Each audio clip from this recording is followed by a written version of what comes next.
Okay, some new information hitting the wire today on the food stamp program, otherwise known as SNAP benefits, for those of you that have an EBT card. So I want to bring this to your attention as far as what is going on, why right now in 2026 is actually a really big deal when it comes down to the food stamp program, and what this is going to mean for the food stamp beneficiaries or SNAP benefits over the next handful of years and basically indefinitely when it comes down to the program. Now, I think we all recognize so far in 2026, there's been a lot of changes that have been coming in around the food stamp program, this SNAP benefit program. There's been a lot of changes. I think we all recognize that, right? In fact, we're not even that far into the year so far, and I've already had multiple videos out talking about some of these major changes that have been coming in for the food stamp program, what beneficiaries need to be very aware of, and all the new rules that are being implemented as of right now. However, this one is flying under the radar a little bit right now, and again, I just want to bring this to your attention so we can all be very clear about what is happening and how this may come back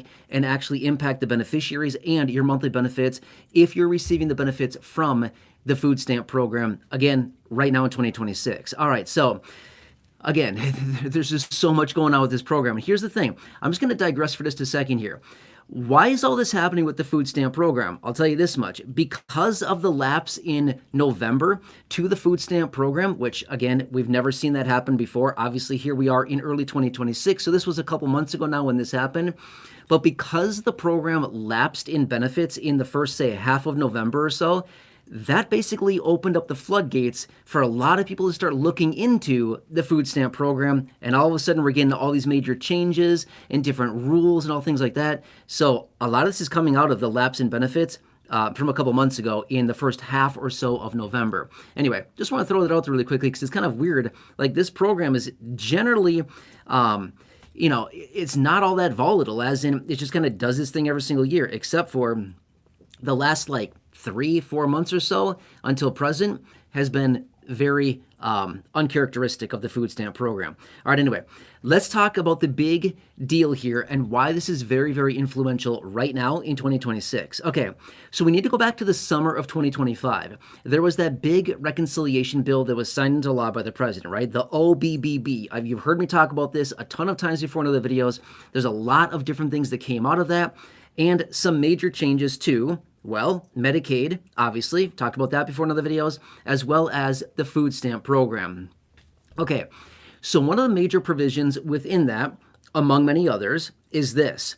They're going to start penalizing states who basically have error payment rates above certain thresholds. Basically, a payment error rate of 6% or greater is going to put some of the burden on the state to pay for those benefits. Now, the interesting part about that is this. Generally, since this program was formed for all of these years, right, for these decades that the SNAP program has been in place, the federal government pays for all of the benefits that go to the beneficiaries. The states pay about 50% of the administration of the program, which that's also changing. Hang tight, I'll tell you that more in here in a second. But generally, the states and the federal government split the cost of the admin of the program. But yet when it comes down to the benefit that is actually distributed to the beneficiary, that is paid for by the federal government, right? Federal government gives the states money, and the states basically take that money and distribute it to the beneficiaries, again, going back to the actual issue that we saw back in November with the lapse of the benefits, right? Federal government was shut down. They didn't appropriate the money. That's why beneficiaries didn't see any money for the first 2 weeks of November. That was the problem there, okay? So that's, again, just illustrating this exact situation here. Okay, but here's the problem. Again, coming out of that big reconciliation bill from the summer of 2025, now states are going to be on the hook for some of these SNAP expenditures for actual benefits if their error payment rates are 6% or greater, okay? So it's kind of like a sliding scale. It starts out at a 5% share, then it goes up to a 10% share, and it maxes out at a cap of 15% that the states will be on the hook for if they do not lower their payment error rates. Okay, does this kind of make sense? Okay, point being is that it's trying to incentivize the states to do everything they can to reduce their error payment rate as much as possible. And again, then the states would not be penalized and actually put some of that burden on the states to pay out those benefits. Now, according to a new memo that was released by a bunch of different groups today, most notably the National Governors Association was one of them among a whole handful of others that were signed on to this memo that, again, was just released today, are suggesting that this is going to cost the average state $219 million more in food stamp expenditures per year. Okay, remember, as of now, states are still only on the hook for the 50% admin of the program. That's it, not the actual benefit. But they're basically saying this is going to put an extra $219 million on average onto the states to pay for the actual benefit because of their error payment rates that are, well, out of line according to the federal government. Okay, now there's a couple different reasons why this matters to the beneficiary. Number one, states don't have any money. Just gonna be fair with you right now, okay? We noticed this a couple months ago when we had this lapse in benefits. How many states dug into their own hoppers, into their own bank accounts to fund the program for the beneficiaries in their respective states? I think we all know, right? A handful of states did. Other than that, the vast majority of states did absolutely nothing because states don't have any money. Is exactly what I talked about leading up to the lapse in benefits. Back in October and in November, I talked about that extensively. I said, get ready. If these benefits lapse, states don't have any money. They can't afford to pay for the beneficiaries and their benefits, right? That's kind of the problem. Now, here's the deal. The fiscal year 2025, which it's not 2025 anymore, right? We're in fiscal year 2026 right now. We're in calendar year 2026 and we're in fiscal year 2026 right now. So here's what they're doing. They're using fiscal year 2025 and fiscal year 2026 for all of these states to determine how much they're going to be on the hook for to pay for these benefits out of their own bank accounts. As in, the states will need to dig into their own hoppers, their own bank accounts to pay out a portion of the benefits, again, between 5 and 15% based on their error payment rate that is collected right now. 2025, which that's over, and then 2026. Does that kind of make sense, right? So they're going to be using the data that is in place right now as far as how much these states are sending out in error payments to determine how much they need to pay out of their own pocket over the next handful of years to the beneficiary, okay? Now, a couple different reasons why this matters in a massive, massive way. Reason number one is that, well, right now, again, here in 2026, considering all this is going to be coming in the upcoming fiscal years here, where they're going to be enforcing these new allocations for the states to pay between 5, 10, and 15%, the states are going to start cracking down on this because they need to improve their error payment rate below 6% so that they're not on the hook to pay, again, hundreds of millions of dollars out to beneficiaries if they bring those payment error rates down. Point being is that the key takeaway, they're going to start cracking down on this program and making sure that no extra payments or no errored payments are going out. So my point being with that is that these states are really going to start cracking down on this program and making sure that every single dollar is accounted for and that nobody is getting error payments. Okay, now again, I'm not saying like everybody out there is getting all these error payments, but apparently this is being accounted for, and that's a big, big deal. And the states, again, they have to act now because if they do not shore up these error payments now, this is going to come back to them, and then they're going to be on the hook for all these extra payments going out of their own bank accounts, again, on the account of the states over the coming years here if they can't get this figured out. Does that kind of make sense, right? Okay, so that's number one, is these states are going to be acting as diligently as they can, which ultimately could come back to the beneficiary if they find, oh, we've been paying John and Mary and Betty and Steve and, again, I'm just making up random names, by the way, and they find out, oh, we've been paying all these individuals too much. Whoops, we better correct that, and we better give them the right correct amounts, right? So we may see this coming back in the actual deposits onto EBT cards here throughout the year of 2026 as these states actually figure out that, oh, wait, we're actually sending out errored payments, and that's not a good situation. Does that kind of make sense, right? Okay, so that's reason number one, is that they're going to be looking at these and scrutinizing every single payment that goes out to the beneficiary. Not a good situation. Now, the next reason is this. Over the coming years here, if these states do not shore up their error payment rates right now in 2026, and they're on the hook for between 5, 10, and even 15% of these payments to go out to the beneficiaries, then guess what? We come back to the same position and the same situation that I mentioned a few minutes ago, which is this. States don't have any money. Unless they come up with the money in the next handful of years here and start setting that money aside to pay out to the beneficiaries when they are penalized by the federal government to actually send out a portion of that, the states aren't going to have any money. Guess who's going to get hurt by that when states don't have any money to send out to the beneficiary? Well, you know what I'm about to say, right? Yeah, it's the beneficiary. Do you think the state is just going to like reallocate money from one fund to another to make sure the beneficiaries get their money? Or they're not going to. How do we know this? Because they just demonstrated that to us a couple months ago in November, right? They had all the time in the world. They knew that that lapse in benefits was coming in November. And for the most part, states did nothing. Okay, don't get me wrong. There were a couple states out there, a handful, just a few states that dug into their own money and started paying out some of the benefits, and they were not being worried about being reimbursed by the federal government. They literally did what they thought was right, and again, probably the right thing to do. They dug into their own funds. They paid out what they could to the beneficiaries. It was a very, very, very small number of states that actually did that. So they showed us their true flying colors just a couple months ago in November. The states showed us they're broke. They've got no money, and they have no willingness to help the beneficiary in the event of a lapse of benefits. That's the point I'm making, okay? And I mentioned this many times before. Back in October and in November when we were going through that lapse in benefits, I said, look at this. States are broke. They've got nothing.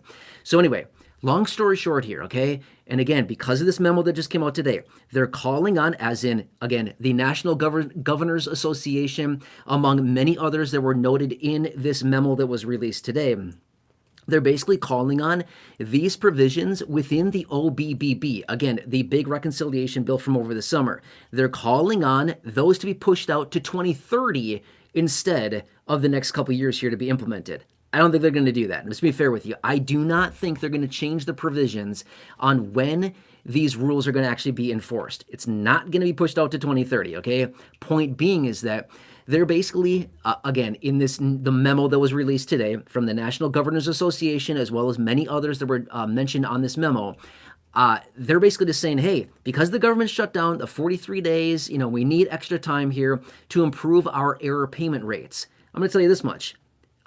The legislation that was passed over the summer, they're not going to change the rule on that. They don't give a rip. They've already given them years to fix the error payment rate. They're not going to push it out to 2030 as they are recommending and suggesting and asking for them to do. I just highly doubt that they're actually going to do that, right?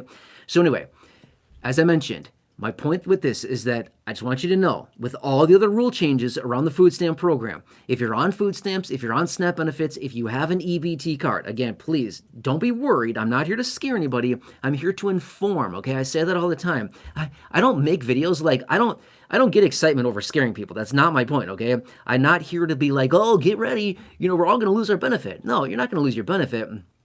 All I'm saying is that these states are basically on probation with the federal government right now, okay? The federal government is basically putting all the states on probation as we speak and saying, hey, fix up your act here, get your things together, as in fix up your numbers, correct your payment error rates between now and the end of 2026 fiscal year, because that's what we're going to look at to determine how much the states are on the hook for. Does that make sense? Okay, that's why this is such a big deal right here, right now. Now, as a beneficiary, what do we need to do about it? Nothing. There's nothing we can do. There's nothing we can do. But I would not be shocked if you are somebody that gets whatever you get from the food stamp program. And again, it could be $23 a month. It could be $107 a month. It could be $294 a month, whatever it happens to be for your household size. Again, it's going to be dependent on your household size and a variety of other factors determine your eligibility and how much you actually get on a monthly basis. Whatever that happens to be, okay? All I'm saying is that if for some reason the state believes that they've been paying you in error, an error amount, they may be fixing up your benefit, as in they may change your benefit amount. And then you may get some kind of letter or some kind of communication and say, oh, hey, sorry, we just realized that we've been overpaying you and we need to reduce your benefit or whatever happens to be, okay?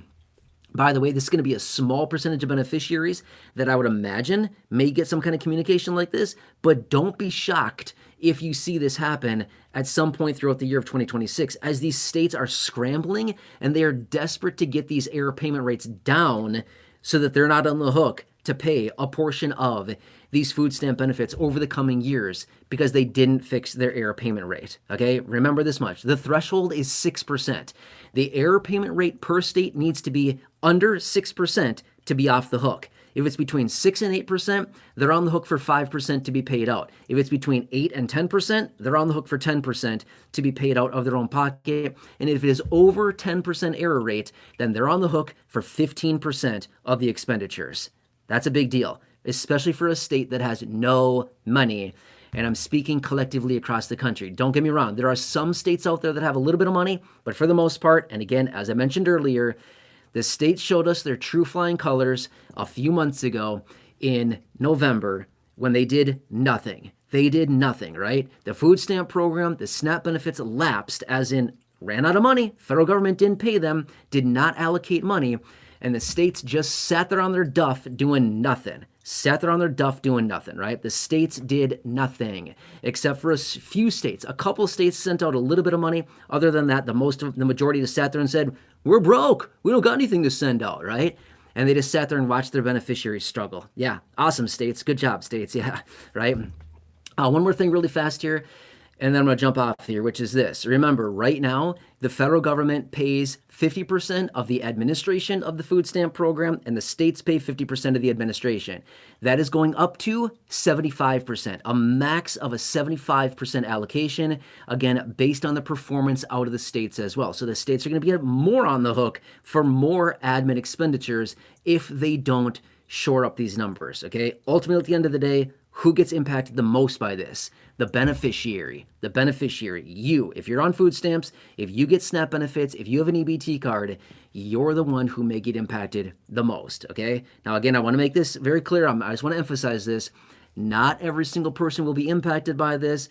It does not necessarily mean that everybody's going to get a change to their benefit. All I'm saying is that based on these changes, based on the new rules and what they have to do basically by the end of this year, is they need to shore up their payments and make sure that they're sending out the proper payments, okay? So anyway, hope that helps you understand this. Again, I'm going to keep watching everything very closely. By the way, quick side note, I hosted a live stream yesterday, I don't know, late afternoon or something, evening, whenever it was. But in that video, in that live stream, I talked about Friday, tomorrow, that the Supreme Court justices have a scheduled sitting. There's a very high likelihood we're going to get the ruling on the tariffs tomorrow. Okay, I've been reading more on this, been more information coming out. There's high speculation that tariff announcement is coming out of the Supreme Court tomorrow. Okay, let's hold tight and see what happens here. But when that announcement comes out, just get ready. There's going to be tons of information out there around this $2,000 dividend payment.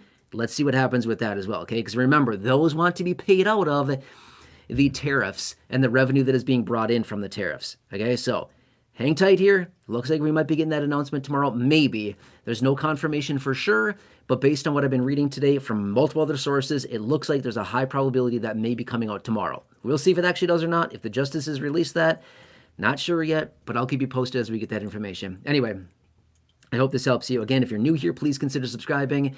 If you have not done so, please share the video. Otherwise, drop your comments, your questions, your feedback down below. Let me know what else I can do for you. Otherwise, again, I'm going to throw this out there. I always like to throw this out at the end.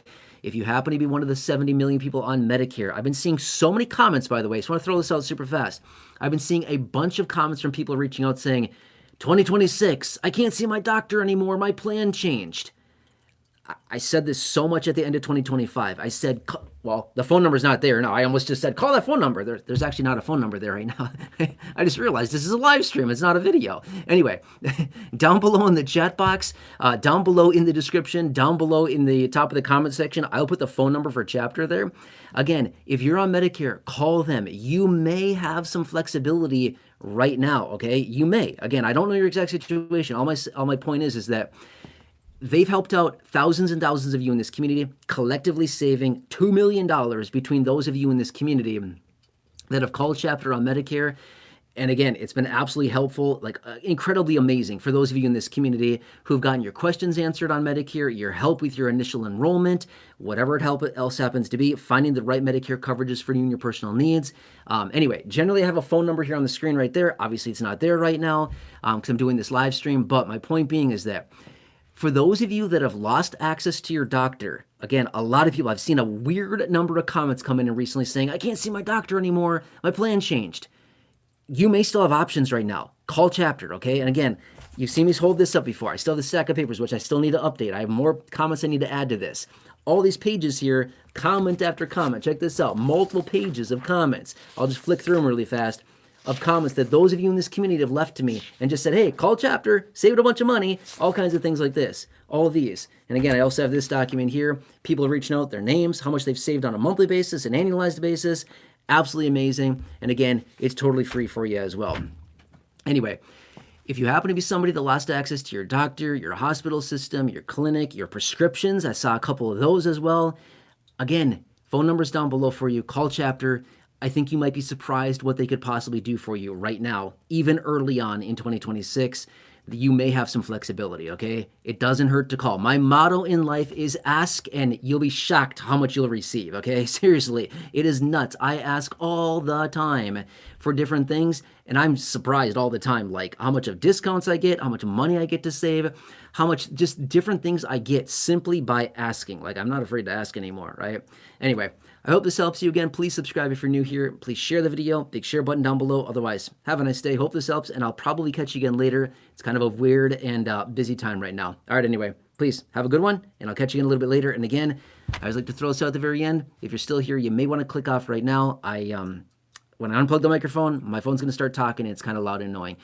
All right, here we go. Enjoy your day. Thanks again for watching this. Really appreciate all of you. I hope this makes sense. Again, drop your comments, your questions, your feedback down below. And I'll catch you again later in the next one. All right, I'll see you in a little while. Plug this. All right, I'll see you later.